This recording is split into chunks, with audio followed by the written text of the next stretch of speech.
Bienvenue à tous sur ce plateau de Parole d'élus. Nous recevons aujourd'hui le député de la première circonscription des Vosges, député LR, Stéphane Viry. Bonjour monsieur le député. Bonjour, Jeff.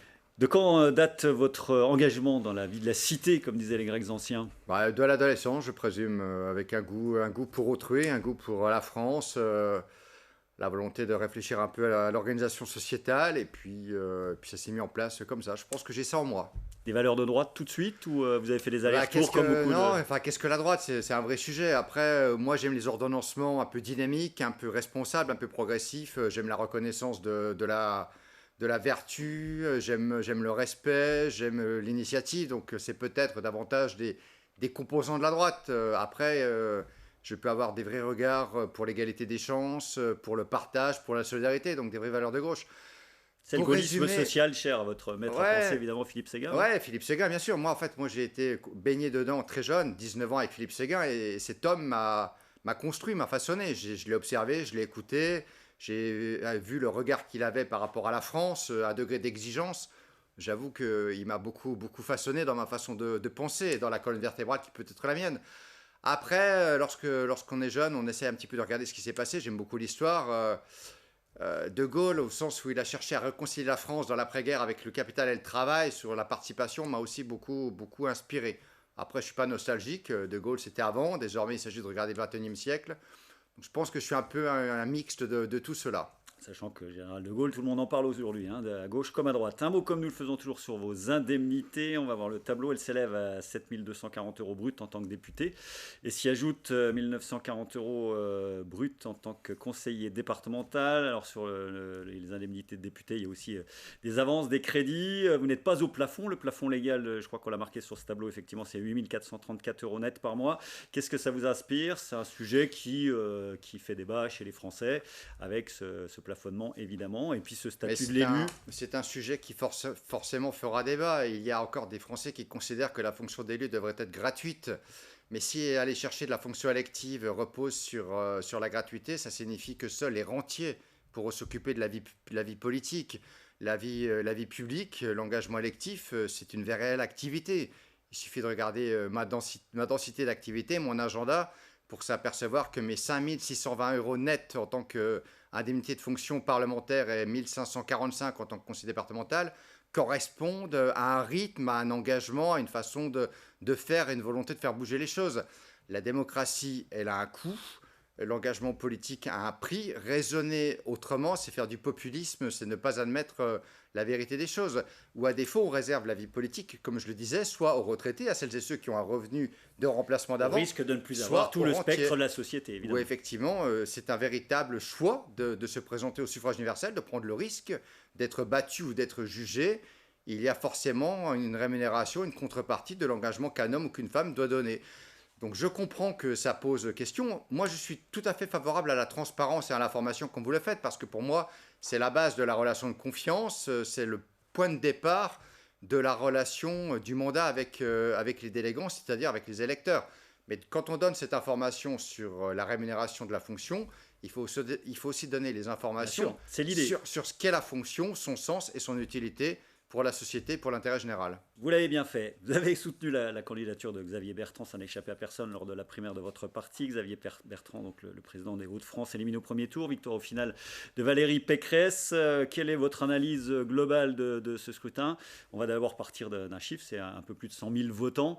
Est-ce qu'il y a une vraie légitimité dans un parti qui était quand même un parti majeur, qui l'est encore, avec 100 000 votants seulement? Écoutez, c'était le choix de passer par ce format du congrès. Ce choix était celui du parti. J'en ai fait le mien. Moi, ce que j'observe, c'est que depuis 2 mois, le processus électif pour choisir celle ou celui qui porterait nos couleurs a été totalement respecté. La famille de droite s'est parlé. Il n'y a pas eu de division. Elle s'est rassemblée autour de Valérie Pécresse. Donc désormais, l'incarnation pour challenger Emmanuel Macron, pour porter le message de la droite du gouvernement est posée sous couvert de Valérie Pécresse. J'y vois un atterrissage qui me convient. Allez, un peu de politique fiction, Macron-Le Pen ou Zemmour au deuxième tour, quel choix vous pourriez faire, À vous? chaque jour suffit sa peine. La politique fiction pourrait établir beaucoup d'autres scénarios. Pour le moment, je me bats pour que Valérie Pécresse soit au deuxième tour. beaucoup de mobilisation. La droite a une véritable chance à jouer dans le cadre de cette élection, un message à donner aux Français. Alors quelle droite? Parce qu'on voit que la droite dure, incarnée par Ciotti, a besoin et envie de se faire entendre. Ce lundi encore, il y avait des tractations avec Valérie Pécresse. Est-ce qu'on peut faire une synthèse, comme disent les socialistes? Non, ce ne sont pas des tractations. C'est normal que les deux finalistes prennent du temps pour discuter quelques heures après l'issue du scrutin. Il y avait samedi, ça ne vous a pas échappé, les 5 candidats, Xavier Bertrand, Barnier et Philippe Juvin, qui étaient présents. Le message, il est là. Et la droite va se présenter au suffrage des Français avec la volonté d'être elle-même. Quelle est la droite dure, quelle est la droite molle, la droite sécuritaire, la droite identitaire? Moi, je ne sais pas ce dont il s'agit. Ce que je sais, en tout cas, c'est en ça que je me sens plutôt bien dans cet état d'esprit, c'est qu'il faut être dans un mouvement de rassemblement avec un message pour les Français face aux enjeux du XXIe siècle qui sont bigrement compliqués pour notre pays. Vous avez fait le buzz, monsieur le député, indirectement avec votre question sur l'état de santé de l'hôpital public, qui n'est pas passé inaperçu, qui a fait sortir de ses gonds le Premier ministre Jean Castex, qui vous a reproché une critique un peu facile, puisqu'en gros, voilà, cet état de fait dure depuis des décennies, et la droite emporte aussi la responsabilité. Je reprends en substance ce que vous a dit le Premier ministre. Qu'est-ce que vous dites maintenant à froid par rapport à cette sortie? Je dis la même chose. Est-ce que le système de santé en France est optimum? Est-ce que le personnel de santé est suffisamment considéré? Si la réponse du Premier ministre et des pouvoirs en place, c'est de se défausser sur le passé, c'est un élément de la réponse. Moi, ce qui me préoccupe, c'est l'actualité, c'est le devenir. Alors, quelle solution, justement, aujourd'hui? Comment veut-on soigner les Français ou pas? La réponse a été apportée par le gouvernement il y a quelque temps par ce qu'on appelait le Ségur. Le Ségur apporte de la revalorisation salariale chez certains intervenants de santé. 183 € par mois, pas tous, pas tous. On a laissé de côté un grand nombre, ce qui d'ailleurs pose difficulté. Moi, je considère qu'on n'est pas uniquement dans des chiffres et dans de la comptabilité. Il faut réhumaniser la médecine, ne pas oublier que derrière, il y a des hommes et des femmes, il y a donc des patients. On sait que c'est du temps long parce que mais bien sûr, c'est du temps long. Il faut 10 ans pour former. Reprenons le dossier sur ces bases-là et cessons de considérer que c'est uniquement par des chiffres qu'on réglera la question de l'offre de soins et de la qualité de nos services de santé et du médico-social dans ce pays.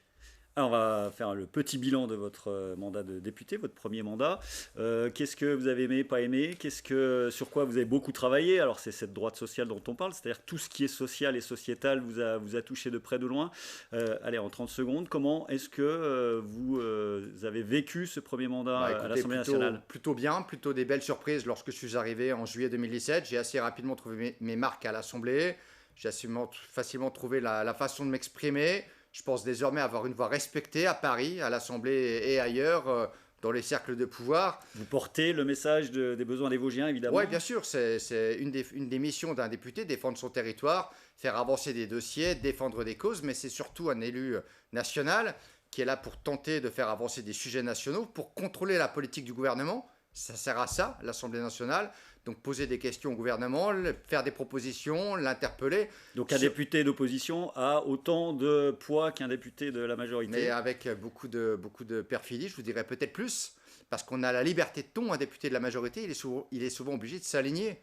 Moi, j'ai ma liberté de parole, je suis entendu dans les ministères, je tutoie beaucoup de ministres, je suis reçu lorsqu'il faut parler des dossiers des Vosges, sans difficulté. Et lorsque je dois voter pour, je vote pour. Lorsque je dois voter contre parce que j'estime que ça ne va pas dans la bonne direction, je le fais. Et c'est comme ça que j'ai réussi, me semble-t-il, à trouver ma place et ma respectabilité au sein de l'Assemblée nationale. Alors, on sent à votre entrain que vous avez envie d'y retourner. La question est toute simple, vous y retournez? On verra ça le printemps prochain. Je serai député jusqu'à la fin de ce mandat, de la confiance qui m'a été donnée en juin 2017. Après, être candidat à une élection, c'est un engagement pour 5 ans. J'accorde énormément de place par rapport à ma vie à l'exercice de cette fonction. Être candidat, ça signifie accepter d'engager soi et les siens encore pendant 5 ans.